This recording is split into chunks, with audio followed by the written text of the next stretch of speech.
ተወዳጁ የእግር ኳስ ሻምፒዮና የእንግሊዝ ፕሪሚየር ሊግ በ21ኛ ሳምንት ጨዋታዎቹ ተመልሷል።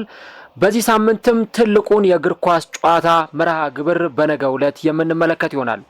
በባለፈው ዓመት ለእንግሊዝ ፕሪሚየር ሊግ ዋንጫ አንደኛና ሁለተኛ ደረጃ ላይ ተቀምጠው ሲፎካከሩ የነበሩት አርሰናልና ሊቨርፑል ወሳኝ የሆነውን ጨዋታቸውን የሚያከናውኑ ይሆናል። አርሰናል በዘንድሮ የውድድር ዓመት ትክክለኛ የዋንጫ ቡድን መሆኑን እያስመሰከረ ነው የሚገኘው። ከአስተን ቪላው ጨዋታ በኋላም በተከታታይ ባሉ ጨዋታዎች ላይ ውጤታማነቱን፣ አሸናፊነቱን እያስመሰከረ ይገኛል። ከዚህም በተጨማሪ አርሰናል የ22 ዓመታት የእንግሊዝ ፕሪሚየር ሊግ የዋንጫ ጥያቄውን ለመመለስ ዘንድሮ ከሌሎቹ ጊዜያት በተለየ ሁኔታ ከፍተኛ ፉክክርና ውጤታማነትን ነው እያስመለከተን የሚገኘው። በዚህ ጨዋታ ላይም ከባዱን ተጋጣሚውን ሊቨርፑልን በሜዳው የሚያስተናግድ ይሆናል። ከዚህም ባለፈ የአርነ ስሎቱ ሊቨርፑል በተከታታይ ጨዋታዎች ላይ ሳይሸነፍ እየቀጠለ ነው የሚገኘው። ነገር ግን በአንዳንድ ጨዋታዎች ላይ ክለቡ በወሳኝ የጨዋታ መርሃ ግብሮች ላይ ነጥብ እየጣለ ይገኛል። ባሳለፍነው ሳምንትም ከፉልሃም ጋር በተደረገው ጨዋታውን አሸንፈው ለመውጣት ተቃርቦ ነበር። ነገር ግን በመጨረሻዎቹ ሰከንዶች በተቆጠረበት ያልታሰበ ጎል በእጁ የነበረውን 3 ነጥብ የለቀቀበት የጨዋታ ምሽትን ተመልክተናል። ሁለቱ ቡድኖች በመጀመሪያው ዙር ጨዋታቸው አንፊልድ ሮድ ላይ ሲገናኙ የአርነ ስሎቱ ሊቨርፑል በዶሚኒክ ሶቦዝ ላይ የቅጣት ምት ጎል አማካኝነት ጨዋታውን አሸንፈው ነበር የወጣው። ታዲያ መድፈኞቹ ያንን ጨዋታ ከተሸነፉበት ጊዜ በኋላ በዚህ ጨዋታ ላይ ለማሸነፍና እልሃቸውን ለመወጣት ወደ ሜዳ ሲገቡ በአንጻሩ ደግሞ ሊቨርፑል ልክ እንደ ዛኛው የአንፊልድ ሮድ ጨዋታ ሁሉ አሸንፈው 3 ነጥብ ለማግኘት የሚያከናውኑት ፍልሚያ ነው። ሊቨርፑል በቶፕ 4 ፉክክር ውስጥ ራሱን በበለጠ ለማቆየትና ያለውን ደረጃ የበለጠ ለማስጠበቅ፣ አርሰናል ደግሞ መሪነቱን አስቀጥሎ ለመቆየት የሚያከናውኑት ጨዋታ ይሆናል። ሁለቱ አሰልጣኞች በጨዋታው ላይ ምን አይነት ታክቲኮችንና የጨዋታ አቀራረቦችን ይዘው ይገባሉ? የአርሰናሉ አሰልጣኝ ሚኬል አርቴታ ለጨዋታው የትኞቹን ተጫዋቾች ወደ ሜዳ ያስገባል? ከዚህም በተጨማሪ የፊት መስመሩንስ የትኞቹ ተጫዋቾች ይመሩታል? ቪክተር ዮኬሬስ፣ ጋብሪኤል ወይስ ደግሞ ካይ ሃቨርትዝ? እሱም በአርሰናል በኩል እጅግ በጣም በጉጉት የሚጠበቀው ጉዳይ ነው። ከዚህም ባለፈ የመሀል ሜዳው ጥምረት በአርሰናሎች በኩል አጓጊ ነው። በአንጻሩ በሊቨርፑሎች በኩል አሰልጣኝ አርነ ስሎት ምን አይነት የጨዋታ አቀራረብን ይዘው ወደ ሜዳ ይገባሉ? እንዲሁ ደግሞ የመሃል ሜዳው ባትል ምን ሊመስል ይችላል? ጨዋታውን ለማሸነፍ ቁልፍ የሆኑት ጉዳዮች የትኞቹ ናቸው?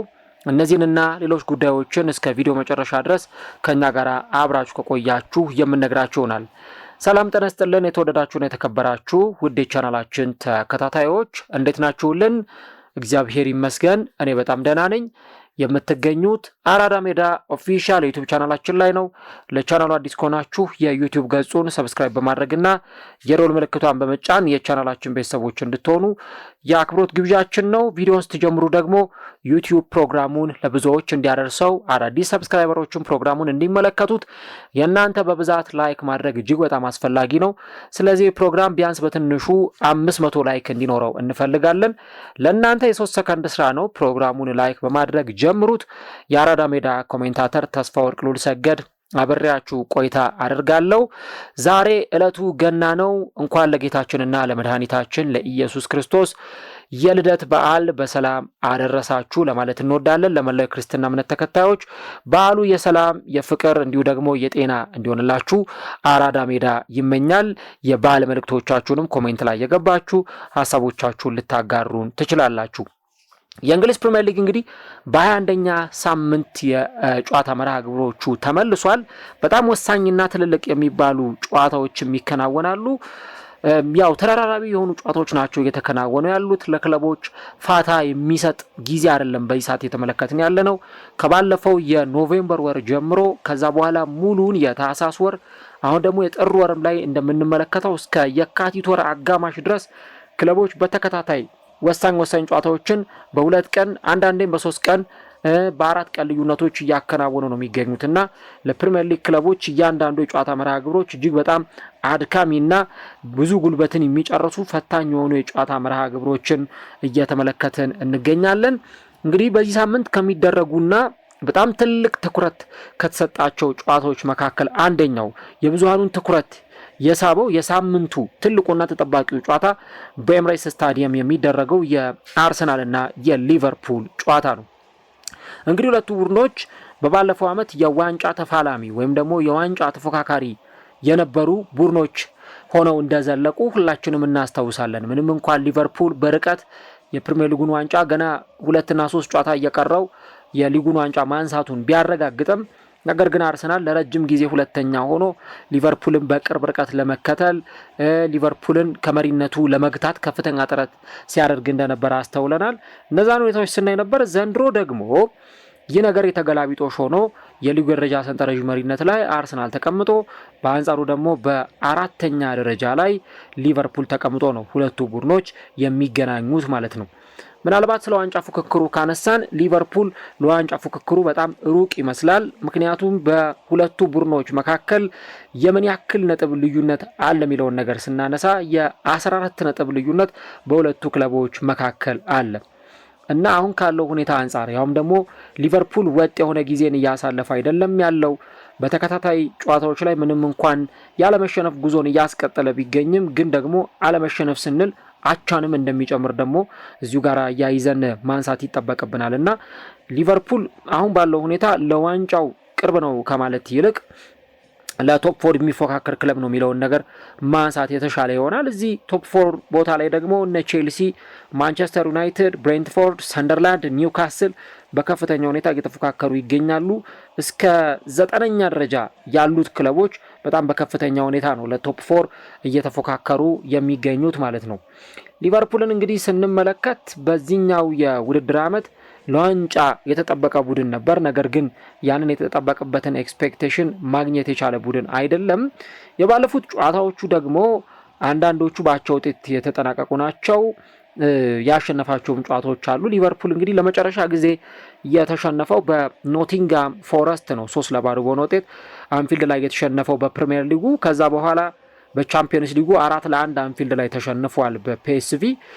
ከዛ ቀጥሎ ግን ዌስትሃምን አሸንፏል። ከሰንደርላንድ እና ከሊድስ ዩናይትድ ጋር አቻ ተለያይተዋል። ኢንተር ሚላንን በቻምፒየንስ ሊግ አሸንፏል። ብራይተንን በፕሪሚየር ሊግ አሸንፏል። ቶተንሃምን አሸንፏል። እንዲሁ ደግሞ ወልቭስን አሸንፏል።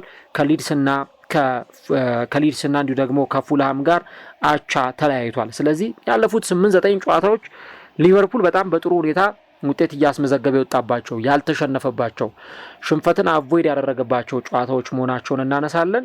የባለፈው በጣም የሚያስቆጭ ነበረ ከፉልሃም ጋር የተደረገው ጨዋታ። ምክንያቱም እንደምታስታውሱት ሊቨርፑል 94ኛው ደቂቃ ላይ በኮዲ ጋክፖ አማካኝነት ወሳኝ የሆነች ሁለተኛ ጎል አስቆጥሮ እንደውም ተጫዋቹ ማሊያውን አውልቆ ሁሉ ደስታውን ሲገልጽ ስንመለከተው ነበር እና በቃ የብዙዎቻችን ግምት የነበረው ሊቨርፑል 3 ነጥቡን ይዞ እንደሚወጣ በዛ ጨዋታ ላይ አሸናፊነቱን ይዞ 3 ነጥቡን እንደሚያገኝ ነበር የብዙዎቻችን ግምት የነበረው።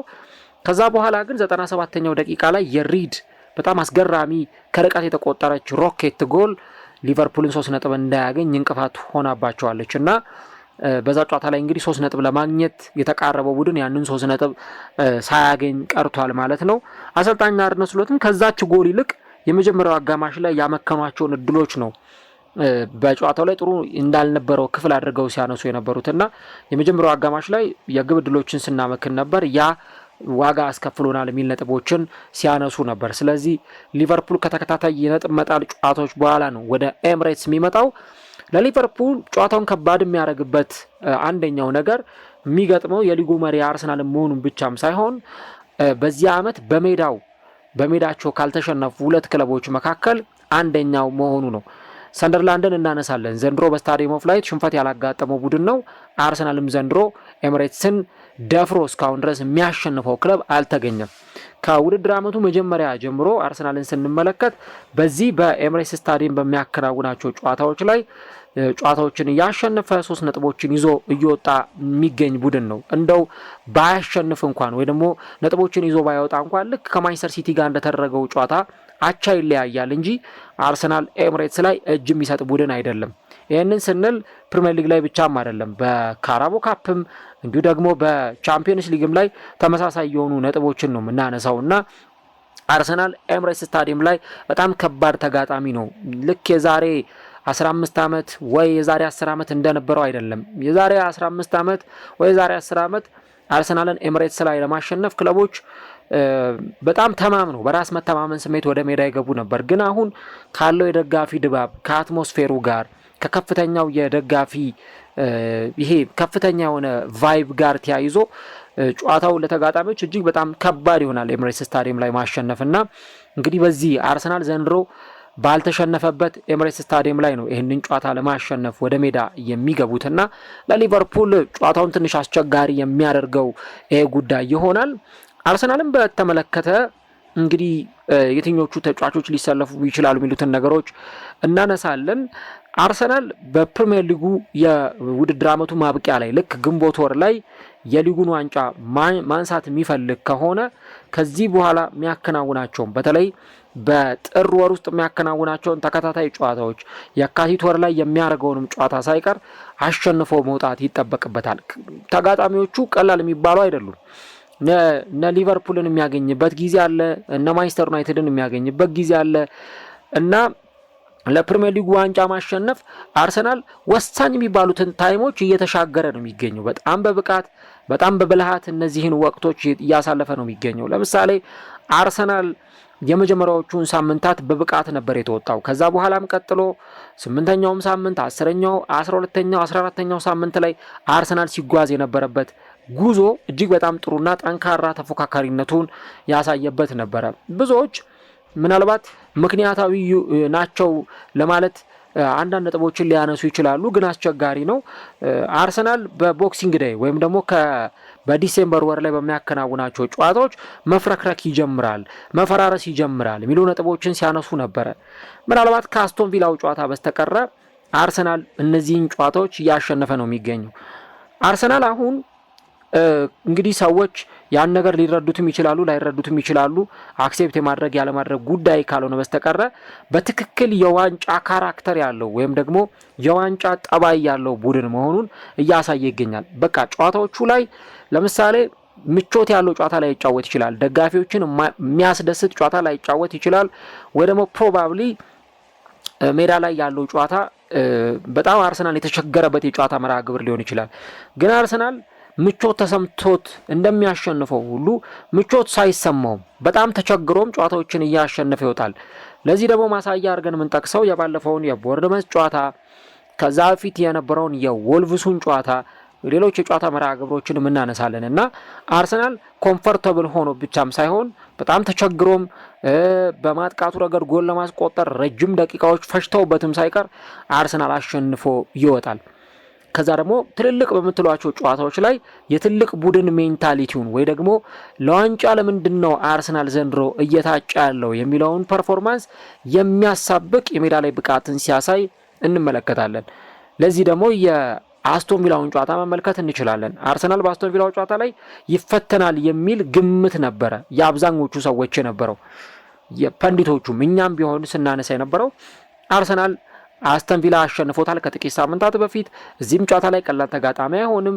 ለ11 ተከታታይ ጨዋታዎች አሸንፎ የመጣ ክለብ ነው።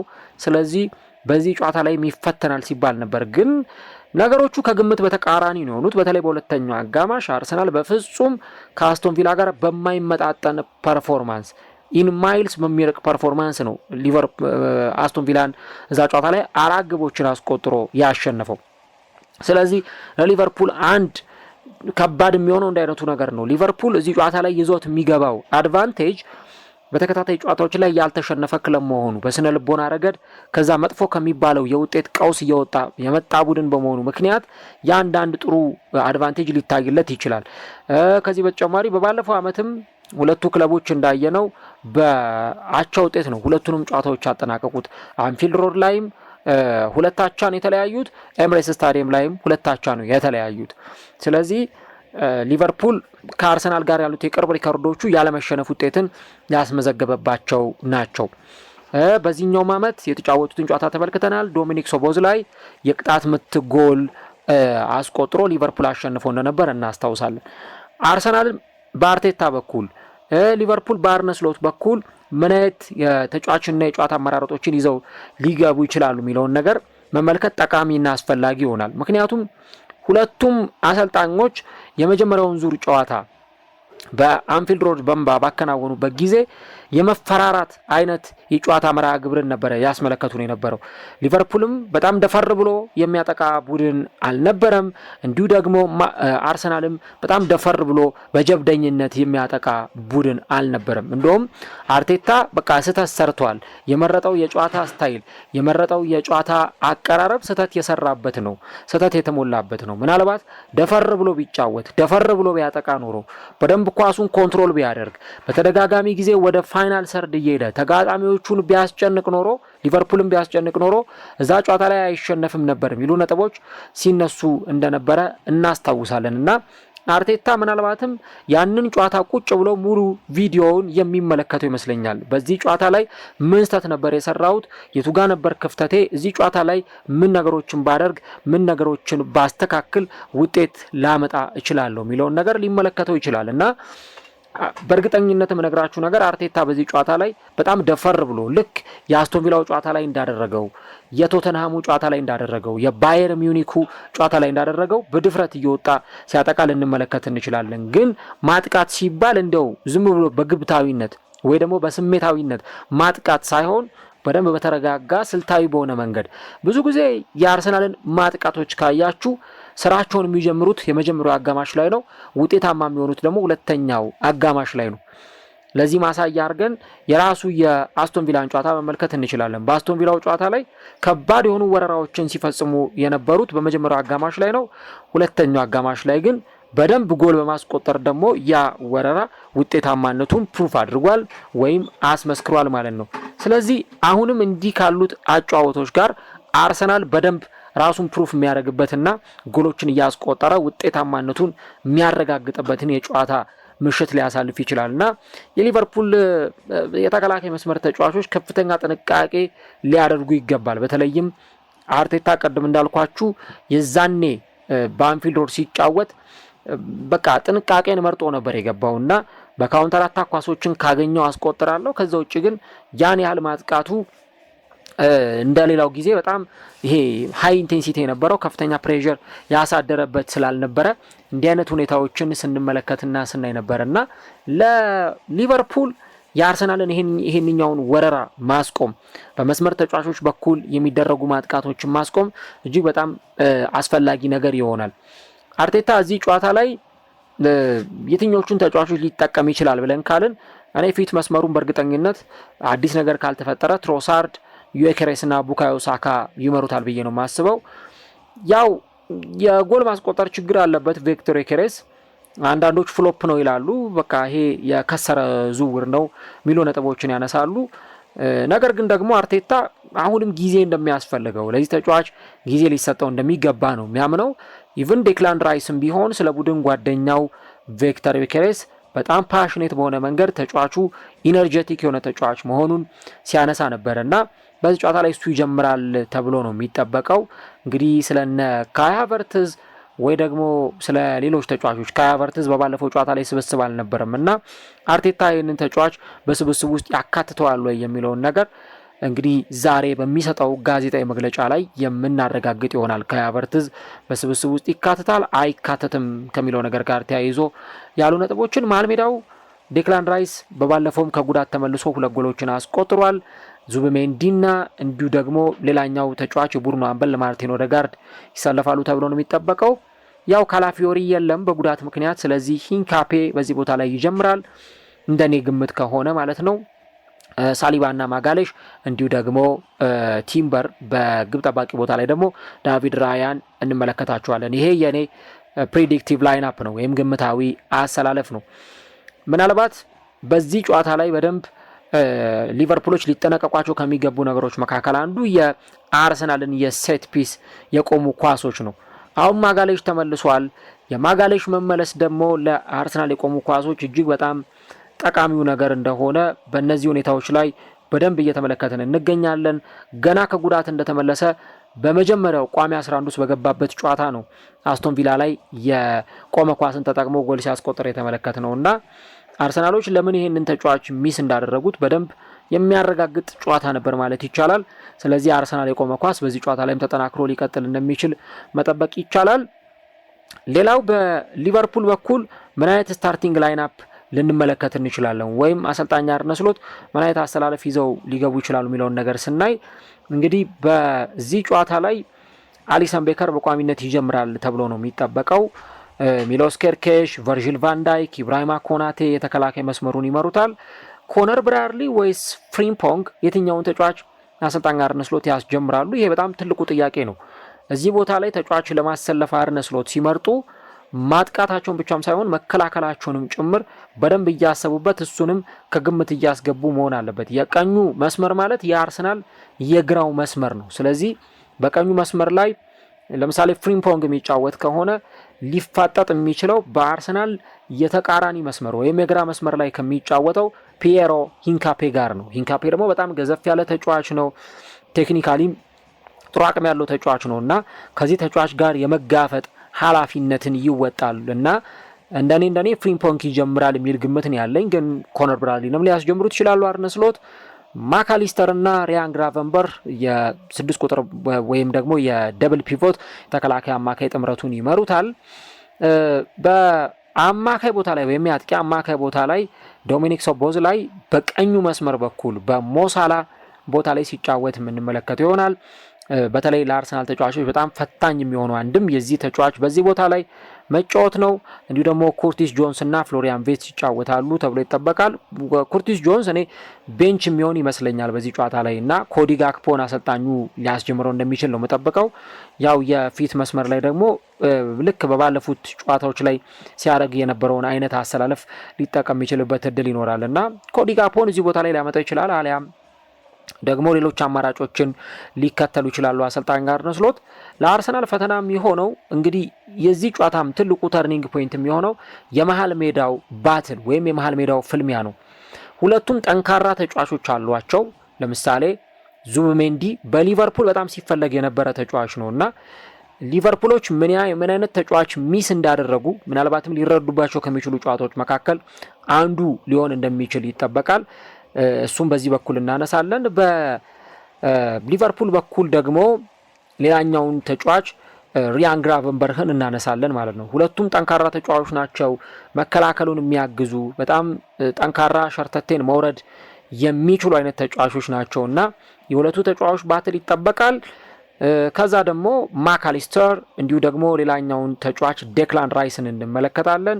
ሁለቱም በጣም ፈጣን የሆኑ ተጫዋቾች፣ የግብ ዕድሎችን ክሬት የሚያደርጉ ጠንካራ ሽቶችን ከሳጥን ውጭ የሚመቱ አለፍ ሲልም ደግሞ በመከላከሉ ረገድ ለቡድናቸው ሽፋን መሆን የሚችሉ ተጫዋቾች ናቸውና የነዚህ ተጫዋቾችም እንደዚሁ ባትል እጅግ በጣም የሚጠበቀው ነው። ሌላው አርሰናሎች በጣም ሊጠነቀቁት የሚገባው የፍሎሪያን ቬትስ ጉዳይ ነው። አሁን ቬትስ በቅርብ ጊዜያት እየተመለከተ ነው እንዳለ ነው ወደ ጨዋታ ፐርፎርማንስ ብቃቱ እየተመለሰ ነው። ዘንድሮ በክረምት የዝውውር መስኮት ከባየር ሌቨርኩሰን ይህንን ክለብ ከተቀላቀለ በኋላ ብዙ ጥያቄዎች እዚህ ተጫዋች ላይ ሲነሱ ነበር። ለምንድን ነው ተጫዋቹ ብቃቱን ማሳየት ያቃተው? ለምንድን ነው በባየር ሌቨርኩሰን የሚታወቅበትን ፐርፎርማንስ ተጫዋቹ እያሳየ ያልሆነው የሚሉ ነጥቦች ይነሱ ነበር። ነገር ግን ቀስ በቀስ አሁን ወደ ጨዋታው ስሜት እየተመለሰ ይገኛል። በባለፈውም ፉልሃም ላይ ጎል አስቆጥሯል፣ አሲስት ማድረግ ጀምሯል። የባለፈው ፉልሃም ጨዋታ ላይም 7.6 ነው የተሰጠው ሬት ከ10 ማለት ነው። ስለዚህ ጥሩ ቁጥር ነበር የተሰጠው ማለት ይቻላል። እንደውም በአንጻራዊነት ከሌሎች የሊቨርፑል ተጫዋቾችም አንጻር ስታዩት እዛ ጨዋታ ላይ ለምሳሌ ቫን ዳይክ፣ ኮናቴ 6.6 ነው የተሰጣቸው፣ ሚሎስ ኬርኬጅ 6፣ ኮነር ብራድሊ 6.7፣ ማካሊስተር 6.5፣ ራያን ግራቨንበር 6፣ ዶሚኒክ ሶቦስላይ 6.1፣ ከርቲስ ጆንስ 6። በቃ በጣም እንደው የተሻለ የሚባለው ኮዲ ጋክፖ 7 ነው ከሌሎቹ ተጫዋቾች ማለት ነውና 7.6 ነው የተሰጠው ብያቸዋለሁ። በጣም ጥሩ ፐርፎርማንስ ነበር ያሳየውና አሁን ይህንን ተጫዋች አንደርሬት ማድረግ ወይም ደግሞ አይ ምንም እዚህ ጨዋታ ላይ የተሻለ ፐርፎርማንስ አያሳይም ብሎ ለተጫዋቹ ዝቅተኛ ግምት መስጠት ዋጋ ላይ ያስከፍል ይችላልና የዚህ ተጫዋችን ፐርፎርማንስ የሚጠበቅ ነው። ወደ መስመርም እየወጣ ሲጫወት ልናይ እንችላለን። እሱና ዶሚኒክ ሶቦስላይ በመስመሮች በኩል እየተቀያየሩ በፍሉዲቲ ሲጫወቱ ልናይም እንችላለን። ስለዚህ የሱና የማርቲን ኦዴጋርድ ፍልሚያ እጅግ የሚጠበቅ ነው። ምናልባት ፊዚካሊ 1-1 ላይገናኙ ይችላሉ በተደጋጋሚ ጊዜ፣ ግን ሁለቱም የሚጠበቅባቸው የግብ ዕድሎችን እንዲፈጥሩ፣ አሲስት እንዲያደርጉ፣ ከተሻለ ደግሞ ጎልም እንዲያስቆጥሩ ነው። ሁለቱም ደግሞ ጥሩ ጨዋታን እያሳለፉ ነው። ኦዴጋርድም ቢሆን በባለፉት ጨዋታዎች ላይ እንዳየነው ጎል እያስቆጠረ ነው። የሲዝኑን የመጀመሪያ ጎል ብራይተን ላይ አስቆጥሯል። በአስቶን ቪላው ጨዋታ ላይ አሲስት አድርጓል። ከእንደገና ደግሞ በባለፈውም የቦርንመዙ ጨዋታ ላይ አሲስት ሲያረግ ተመልክተናል። ስለዚህ በቅርብ ጨዋታዎች ላይ አሁን የአርሰናል ደጋፊዎች እንደውም ማርቲን ተመልሶልናል፣ ማርቲን ወደ ብቃቱ ተመልሶልናል የሚሉ ሀሳቦችን እያነሱ ነው የሚገኙትና ይሄ ጨዋታ እጅግ በጣም ትልቅ ቫሊዩ እንዲኖረው ከሚያደርጉ ነገሮች መካከል አንዱ የዚህ የመሃል ሜዳው እንቅስቃሴ ነው ማለት ነው። ዶሚኒክ ሶቦስላይንም በኮንትሮል ማድረግ በጣም አስፈላጊ ጉዳይ ይሆናል። ያሉት ቁጥሮች እጅግ በጣም የሚያስደነግጡም ጭምር ናቸው። ምክንያቱም ዘንድሮ እንግዲህ ከኦፕን ፕሌይ ሲኩዌንስ አንጻር ካየነው በቡርኖ ፈርናንዴዝ ብቻ ነው የተጫዋች የሚበለጠው። እንግዲህ የኦፕን ፕሌይ ሲኩዌንሶች ላይ ቡርኖ ፈርናንዴዝን አለመጥቀስ አይቻልም። ዘንድሮ የፕሌይ ሜከር ተጫዋቾችን ሚና ካነሳን በጣም በፐርፎርማንስ ጥሩ ጊዜን እያሳለፈ በማይገኘው ቡድን ማንቸስተር ዩናይትድ ውስጥ የሚገኘው ቡርኖ ፈርናንዴዝ እንዲህ አይነት ቁጥሮችን ነው እያስመዘገበ የሚገኘውና ዩናይትድ ጥሩ ባልሆነበት ጊዜ ሁሉ በእነዚህም የሜዳ ላይ እንቅስቃሴዎች እንደዚህ አይነት ሁኔታዎችን እየተመለከትን እንገኛለን እና በተደጋጋሚ ጊዜ በኦፕን ፕሌይ ወይም ደግሞ በክፍት ጨዋታዎች የቆመ ኳስን አይጨምርም፣ ሴት ፒስን አይጨምርም። በኦፕን ፕሌይ እንደዚህ አይነት እድሎችን የሚፈጥር ተጫዋች መሆኑን እንረዳለን ማለት ነው። ስለዚህ 116 ጊዜ በኦፕን ፕሌይ የግብ እድሎችን በመፍጠር ሂደት ቡርኖ ፈርናንዴዝ ተጠቃሽ ተጫዋች ነው። ኦፕን ፕሌይ ብለን ስናነሳ ለምሳሌ የግብ እድሎችን ለመፍጠር ጥሩ ኳሶችን መቀባበል፣ ሙቭመንቶች ማድረግ፣ እንዲሁ ደግሞ ድሪብል ማድረግ፣ ኳስ ማቀበል፣ ሹት ማድረግ፣ ጎሎች፣ ታክሎች እነዚህን የመሳሰሉት ነገሮች ይጨምራል። ቅድም እንዳልኳችሁ የማዕዘን ምት፣ የቅጣት ምት፣ የፍጹም ቅጣት ምት፣ ከመሃል ሜዳ ኳስን ማስጀመር ወይ ደግሞ የመልስ ውርወራዎች እዚህ ነገሮች ላይ ያካተቱ ይችላሉ። ከሱ ቀጥሎ የምናገኘው ዶሚኒክ ሶቦስላይን ነው። እንግዲህ 103 ጊዜ በዚህ በኦፕን ፕሌይ ኢንቮልቭመንቶች ላይ የተሳተፈ ተጫዋች ነው። ስለዚህ ከሊቨርፑል ጎል ማስቆጠር ጀርባ ዶሚኒክ ሶቦስላይ የተባለ ተጫዋች ደግሞ እዚህ ቡድን ውስጥ እንዳለ መዘንጋት የለብንም እና ለዚህ ቡድን በጣም ቁልፍና ወሳኝ የሆነ ተጫዋች ነው ማለት ነው ዶሚኒክ ሶቦስላይ። ሌላኛው ኮዲ ጋክፖንም መድፈኞቹ በጣም ሊጠነቀቁት ይገባል። ልክ የሶቦስላይን ስናነሳ ፈጣን ተጫዋች ነው፣ ድሪብለር ነው፣ ሹቶችን ያደርጋል፣ የቅጣት ምቶችን ይመታል፣ በመስመሮች በኩል እየሄደ ኳሶችን ያቀብላል፣ ሙከራዎችን ያደርጋል። ልክ የዚህን ተጫዋች ያክል ደግሞ ኮዲ ጋክፖንም እናነሳለን። እንዳምነው አይደለም፣ በእርግጥ በጣም ቀንሷል፣ ግን ደግሞ እንደዛም ቢሆን ባለፉት ጨዋታዎች ላይ ጥሩ እንቅስቃሴ ሲያሳይ ነበረ። 3 ከሜዳ ውጪ ጎሎች ደግሞ ማስቆጠር ችሎ ወይም በአዌ ጨዋታዎች ላይ 3 ጎሎችን ማስቆጠር የቻለ ተጫዋች ነው እና ደግሞ ሁሉንም ጎሎች ያስቆጠረው ከለንደን ክለቦች ጋር ነው። ለምሳሌ ከቼልሲ ጋር፣ ከዌስትሃም ዩናይትድ ጋር፣ ባለፈው ደግሞ ከፉልሃም ጋር ጎል አስቆጥሯል እና ተጫዋቹ በእንዲህ አይነት ሁኔታዎች ነው እያየነው የምንገኘው። እንግዲህ ለአራተኛ ጊዜ በዚህ የነገው ጨዋታ ላይ ከሜዳ ውጭ ጎል የሚያስቆጥር ከሆነ ከሞሳላ በኋላ የመጀመሪያው ተጫዋች ይሆናል ማለት ነው። በ2017-18 እና በ2020-21 ግብፃዊ ተጫዋች ሞሳላ በ4 ተከታታይ ጨዋታዎች በ4 ከሜዳ ውጭ ጨዋታዎች ላይ ጎሎችን ያስቆጠረ ተጫዋች ነው እና አሁንም ከሜዳ ውጭ በሚደረጉ በለንደን ጨዋታዎች ላይ ደግሞ ጎል የሚያስቆጥር ከሆነ ሌላ አዲስ ሪከርድ የሚያስመዘግብ ይሆናል። ሌላኛው ያው ሁልጊዜ ከሊቨርፑል ጋር በሚደረጉ ጨዋታዎች ላይ ጋብሪኤል ማርቲኔሊን አለማንሳት አይቻልም። ማርቲኔሊ ሊቨርፑልን በሚገጥምባቸው ጨዋታዎች በተለይም በባለፉት 7 ከሊቨርፑል ጋር ባረጋቸው ጨዋታዎች 6 ጎሎች ላይ ቀጥተኛ ተሳትፎ አለው። 4 ጎሎች አስቆጥሯል። 2 ለግብ የሆኑ ኳሶችን አመሻሽቶ አቀብሏል። ስለዚህ አሁን ምናልባት እንደኔ እይታ ትሮሳርድን ቢመርጥ ነው አርቴታ በጣም የተሻለ ይሆናል ብዬ የማምነው። ትሮሳርድ ወደ ሜዳ ቢገባ በቋሚነት ጥሩ ይሆናል ብዬ አስባለሁ። ከዛ ማርቲኔሊን እንደ አስፈላጊነቱ ቀይሮ ማስገባት ለአርቴታ ተመራጩ ነገር ነው። ግን ከሊቨርፑል ጋር በጣም የሚቀናው ተጫዋች ነው። ጎሎችን በማስቆጠር የሚሆን አሲስት በማድረግም የሚቀናው አይነት ተጫዋች ነው እና ምናልባት የሆኑ ደቂቃዎች የጨዋታው የመጨረሻ 25 እንደዚህ አካባቢ ደቂቃዎች ላይ አርቴታ ቀይሮ በማስገባት ለዚህ ተጫዋች እድል ሊሰጠው ይችላል ተብሎ ይጠበቃልና ለዚህ ቡድን የሚሰጠው ሚና ከፍተኛ መሆኑን እንረዳለን።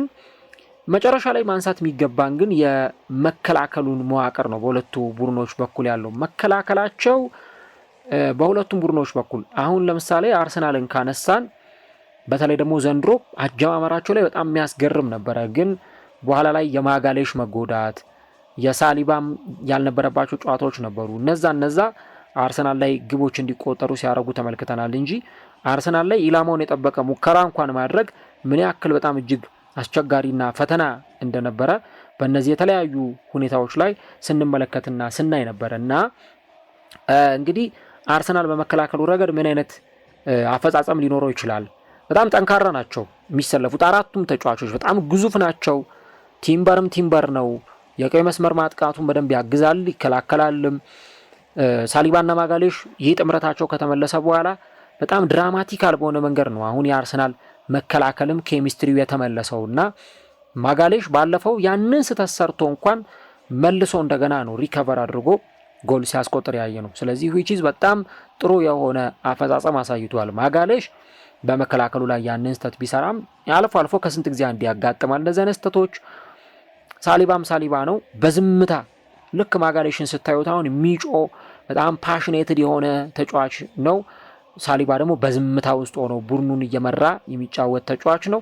የሂንካፔ ደግሞ ሌላኛው ተጫዋች መሆኑን እናነሳለን እና በሊጉ ልምድ የለውም፣ ግን ደግሞ ልምድ የሌለው ተጫዋች አይመስልም ሜዳ ላይ የሚያሳየውን ፐርፎርማንስ ስትመለከቱና የአርሰናል መከላከል በእነዚህ ተጫዋቾች ልክ ማየት አስፈላጊ ነው። ለሊቨርፑል አንድም ግብ ለማስቆጠር አስቸጋሪ ነገሮች እንዲፈጠሩ ከሚያደርጉ ነገሮች ወይም ነገሮችን አስቸጋሪ ከሚያደርጉበት ሁኔታዎች መካከል አንዱ የአርሰናል መከላከል በእነዚህ ተጫዋቾች መዋቀሩ ነው። ሊቨርፑልን ስናነሳ በጣም ብዙ ክፍተቶች አሉ። እኔ በሊቨርፑል በኩል እንደ ስጋት ተደርጎ ከተቀመጠ ለምሳሌ የሊቨርፑል የግራ መስመር ኮነር ብራድሊ ነው ሚሎስ ኬርኬዥ ነው ይቅርታ።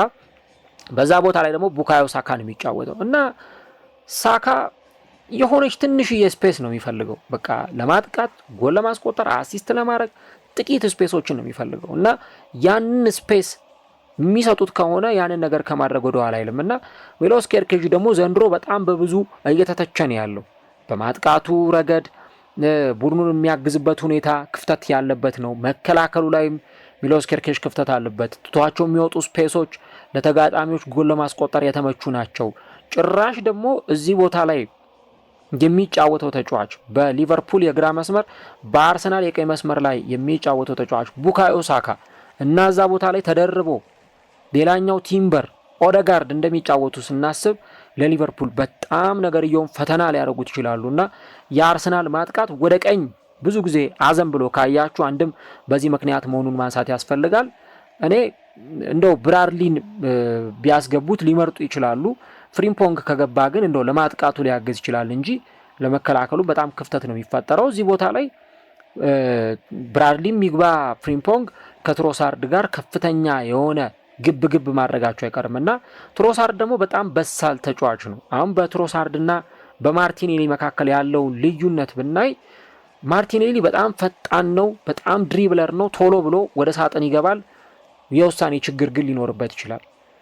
ትሮሳርድ ግን ፍጥነት አለው። ኳስ ማዘግየት ሲኖርበት በጣም ኳስ ቀስ ብሎ አይቶ 10 ጊዜ ለካ አንድ ጊዜ ቁረጥ እንደሚባለው በደንብ ስፔሶችን አይቶ ኳሶችን ሮቴት ያደርጋል፣ ኳሶችን ያቀብላል። እነዛ ኳሶች ደግሞ ስኮር የሚደረጉበት ሁኔታ ይፈጥራል። ልክ በባለፈው ጨዋታ ላይ እንዳደረገው የቦርንመዙ ጨዋታ ላይ ወይ የቪላ ጨዋታ ላይ እንዳየነው የተጫዋቹን ኢንቮልቭመንቶችም ጭምር በደንብ የምናይበት ነውና በዚህ ቦታ ላይም በቀኝ መስመር ላይ ለሚሰለፉ ተጫዋቾች በጣም ፈተና መሆኑ የሚቀር አይሆንም። ሁለቱ የሴንተር ባክ ተጫዋቾች ለሊቨርፑል የዘንድሮ የውድድር ዓመት ጥምረታቸው የሰመረ አይመስልም። ቫንዳይክ እድሜው ገፍቷል። አሁን እድሜው 34 ላይ ነው የሚገኘውና እንደ ቬክተር ኬሬስ አይነት ተጫዋቾችን እንዲይዝ ወይ እነሱን ማርክ እንዲያደርግ ነው የሚጠበቅበት። የምር በምን ያክል ደረጃ ይህንን ተጫዋች ማርክ አድርጎ ሊያስቆመው ይችላል ነው ትልቁ ነገር ሊሆን የሚችለው። ቫንዳይክ ምናልባት የሴት ፒስ ኳሶችን ሊጠቀም ይችላል፣ በግንባር የገጨ ጎሎችን ሊያስቆጥር ይችላል። ይህ በእንዲህ እንዳለ ግን የምር ደግሞ ቫንዳይክ በጣም ፍጥነቱ የቀነሰ ተጫዋች ነውና በፊዚካሊቲ ረገድ በነ ዩኬሬስ አይበለጥም ወይ የሚለው ነጥብ በጣም አሳሳቢ ይመስላል። ሌላው የኢብራሂማ ኮናቴ ነገር ነውና እንደውም በቅርብ ጨዋታዎች ላይ ይሻላል እንጂ ከዛ በፊት ደጋግሞ ስህተቶችን የሚሰራ ክለቡን ዋጋ ሲያስከፍል የነበረ ተጫዋች ነበረና እንግዲህ ይሄ ጨዋታ ላይ ስህተት መስራት በጣም ዋጋ የሚያስከፍል ነው። እነዚህ የሊቨርፑል የተከላካይ መስመር ተጫዋቾች ከአርሰናል ሶስቱ የፊት መስመር ተጫዋቾች ጋር የሚኖራቸው ባትል ይጠበቃል። ከሊቨርፑል እና ከአርሰናል የትኛው የፊት መስመር ያስፈራል ብለን ብንል የአርሰናል የፊት መስመር በጣም አስፈሪ ነው። ኢቭን ቤንቹ እንኳን በአማራጭ የተጠለቀለቀ መሆኑን እንመለከታለን። ሊቨርፑል በባለፈው ጨዋታ ላይ እንኳን ቤንች ላይ ምናልባት ሪዮ ኑጉሙሃን ነው በቃ ቢያንስ ተጽዕኖ ይፈጠራል ብለን እንኳን የምናነሳው ወይ ኬዛ ነው ልናነሳ የምንችለው። አርሰናል ቤት ግን ጋብርኤል ሄሱስ አለ። ካይ ሃቨርትዝ ስብስብ ውስጥ ከተካተተ ካይ ሃቨርትዝ ሊኖር ይችላል። ማርቲኔሊ፣ ኤበረቼዜ ቤንች ላይ የሚገኙ ተጫዋቾች ናቸውና በስኳር ጥራት በጣም ከሊቨርፑል የተሻለ ቡድን ሆኖ ነው አርሰናል እዚህ ጨዋታ ላይ የሚቀርበው። ቅድም እንዳልኳችሁ ይሄ ጨዋታ ለሁለቱም ቡድኖች እጅግ በጣም አስፈላጊ ነው።